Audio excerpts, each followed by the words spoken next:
Ayan, what's up dribblers at mga shooters, kamusta po kayo? Nakapila nga po ang mga kupunan na gustong kunin ang serbisyo ni Justin Brownlee kasama si Kevin Kiambao sa mga maraming offer overseas. Ito pong dalawang player ng ating pong kupunan na Gilas, Pilipinas.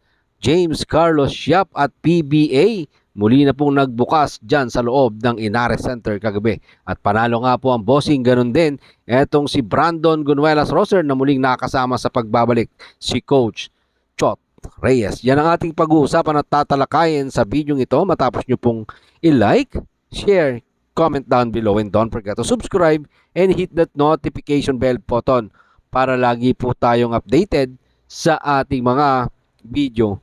Mga ka-shooters, eto nga pong Barangay Ginebra, San Miguel. Resident import na si Justin Brownlee ay nakapila nga po ang mga kupunan na gustong kunin ang serbisyo ng Barangay Ginebra Resident Import at Gilas Pilipinas Naturalized Player, ang ituturing na hero ng sambayanang Pilipino na nagbigay ng magandang karangalan para sa ating pong pambansang kupunan na Gilas Pilipinas simula po nung SEA Games dyan sa Cambodia at yung pong nakaraang Asian Game at ang katatapos lamang na first window ng FIBA Asia Cup Qualifier. Buong sambayan ng Pilipino, dahil wala pang duty, ito pong si Justin Brownlee dito po sa ating Barangay Ginebra San Miguel at sa ating Gilas Pilipinas duty, mga shooters. So napakarami nga pong offer para kay Justin Brownlee na makapaglaro sa labas ng ating pong bansa na gusto pong kunin ang kanyang serbisyo. Una na nga po dyan, itong Japan B-League, KBL at ang Europe, meron din mga shooters at syempre ito pa pong UAE. Ang problema mga shooters, pag pinili ni Justin Brownlee ang Japan B-League, malamang hindi siya makakapaglaro sa susunod na konferensya ng PBA or dito sa Barangay Ginebra San Miguel dahil long-term contract po ang gusto ng Japan B-League mga shooters. Hindi siya makakalaro sa Barangay Ginebra. So yun po yung problema. Pero ang ika nga ni Justin Brownlee sa kanya pong isang interview, mas priority nga daw po niya ang Barangay Ginebra at ang ating pambansang kupunan na Gilas Pilipinas. Kaya naman aabangan natin kung saan nga bang liga mapupunta ang isang Justin Brownlee. Isa pa pong pinipilahan ng batang Gilas Pilipinas player na si Kevin Kiambao. Ang maraming offer sa labas po, overseas. Isa pa nga po dyan ay ang Japan B-League, KBL, US NCAA Division 1 School at ang isang professional league sa Middle East mga shooters. So ganun kagaling at ganun kalalakas ito pong ating mga player na pinag-aagawan ng iba't ibang kupunan sa labas po ng bansa mga shooters. So napakadaming option nila Kevin Kiambao at ni Justin Brownlee para ma-develop na rin ni Kevin Kiambao ang kanyang basketball skills mga shooters, makapaglaro siya outside po dito sa ating bansa. Siyempre magandang opportunity po yan para po sa batang-batang si Kevin Kiambao mga shooters, di ba? So malaga lang dito mga shooters, sana pagkailangan siya ng ating pambansa kupunan, lagi po siyang handa para maglaro sa ating Gilas Pilipinas, which is yun din naman talaga ang gusto at sinabi ni Kevin Kiambao na kumbaga gusto niya lang i-develop pa yung skills niya sa muling paglalaro niya po sa iba pang kupunan o sa ibang liga.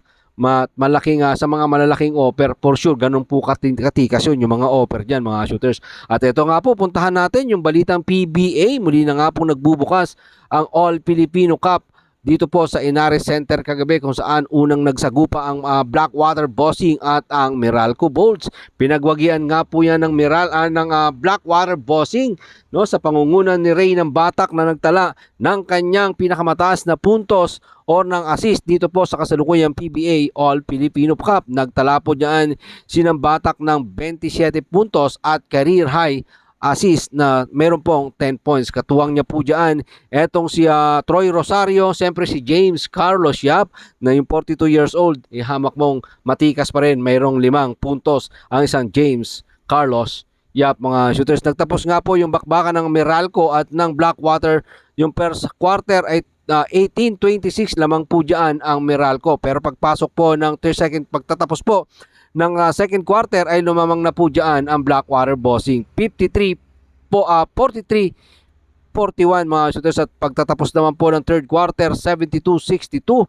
So lamang po na 10-point lead ito pong Blackwater Bossing. So natapos nga po yan 96-93, pinagwagian ng Meralco ng Blackwater Bossing. Kahit na matikas ang paghahabol ni Alain Maliksi, hindi umubra ang kanilang laban hanggang dulo. Dinala po ng bagong-bagong bihis na Blackwater Bossing sa pangungunahan ni James Shop at ni Ray Stingray ng Batak na nagtala ng kanyang career high para po sa kasalukuyang PBA. At Coach Chot Reyes muling nagbabalik sa PBA at maganda nga ang kanyang panimula. Nakatikim siya ng kanyang unang panalo sa muling pagbabalik. At syempre pinangunahan ni Calvin Optana ang ratsyada ng Talk and Text Tropang Giga. Pinamunuan nga ni Calvin Optana ang arangkada na itong Talk and Text sa kanyang 23 puntos at si Roger Pugoy na mayroong 22 at itong surprisingly talagang hindi natitinag na si Kim Aurin, no? Nangihinayang tayo sa batang ito. Bakit pinakawalan ng Barangay Ginebra San Miguel? Kim Aurin kumamada ng 21 big points at sa rain or shine naman, eto pong si Nocom kumamada ng 20 points at si Santi Santillán na may kinamada ring 20 puntos. Siyempre kasama rin po dyan si Andre Karakot na kumamada ng 15 points pero hindi po sapat yan at hindi nakuha nga ng mga bataan ni Coach Yeng Giao ang kanilang unang panalo. At itong si Brandon Gunuelas Roser na paborito ni Coach Chot Reyes ngayon ay magkasama na sila sa iisang kupunan dito po sa Talk and Text Tropang Giga. So yun ang ating titingnan kung ano magiging kampanya ng mga bawat kupunan dito po sa PBA sa muling pagbubukas ng All Filipino Cup na nakakuha na nga po ng unang panalo ang Blackwater Bossing. Ganon din ang Talk and Text Tropang Giga. Marami pong salamat sa inyong panonood. Ano naman po ang inyong opinion, suggestion, suggestion? Pag-usapan po natin yan dyan sa comment section. Ingat and God bless everyone. Adjourn!